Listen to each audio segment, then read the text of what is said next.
Investment அப்படிங்கிறாங்க. Knowledge அப்படின்னாலே எல்லாருக்குமே தெரியும், நம்மளோட அறிவை பயன்படுத்தி நம்மளுக்கு அது மூலமாக என்னென்னலாம் இன்வெஸ்ட்மெண்ட் நம்ம பண்ணலாம் அப்படிங்கிறது தான் இந்த நாலேஜ் இன்வெஸ்ட்மெண்ட் அப்படிங்கிறோம்.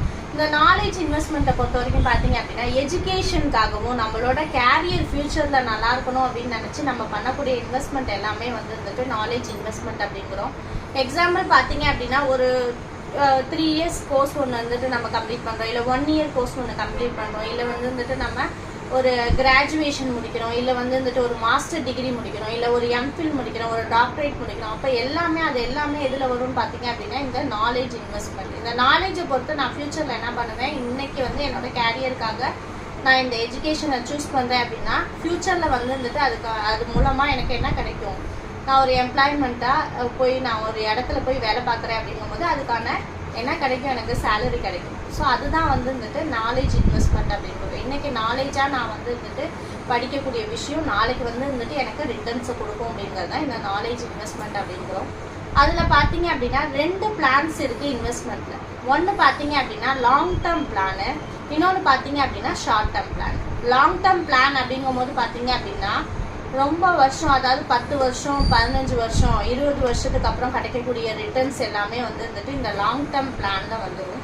ஷார்ட் டேர்ம் அப்படிங்கும்போது பார்த்தீங்க அப்படின்னா 3 மந்த்ஸு 6 மந்த்து இல்லை வந்துட்டு 9 மந்த்ஸ் இல்லை வந்துட்டு 12 மந்த்ஸ் அது மாதிரியான கிடைக்கக்கூடிய ரிட்டர்ன்ஸ் எல்லாமே இந்த ஷார்ட் டேர்ம் ரிட்டர்ன்ஸ் இன்வெஸ்ட்மெண்ட் அப்படிங்கிறோம்.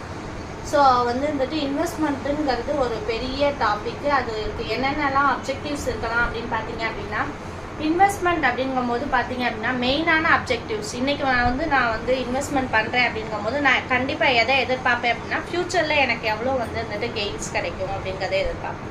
ஸோ அப்போ அதுக்காக என்ன பண்ணுவேன் அப்படின்னா ஒரு அனாலிட்டிக்கல் டேபிளை வந்துட்டு ஃபார்ம் பண்ணுவேன். இப்போ 5 இயர்ஸில் வந்துட்டு எனக்கு எவ்வளோ வந்துட்டு இன்வெஸ்ட்மெண்ட் பண்ணால் எனக்கு எவ்வளோ வந்துட்டு ரிட்டர்ன்ஸ் கிடைக்கும். எனக்கு முன்னாடி இன்வெஸ்ட்மெண்ட் பண்ணவங்கள்ட்ட நான் என்ன பண்ணுவேன் அப்படின்னா டேட்டாஸை கலெக்ட் பண்ணுவேன். எப்படி டேட்டாஸை கலெக்ட் பண்ணுவேன், அவங்க வந்துட்டு 10 lakhs இன்வெஸ்ட்மெண்ட் பண்ணியிருந்தாங்க அப்படின்னா அவங்களுக்கு 12 lakhs ரிட்டர்ன்ஸ் கிடச்சிருக்கு.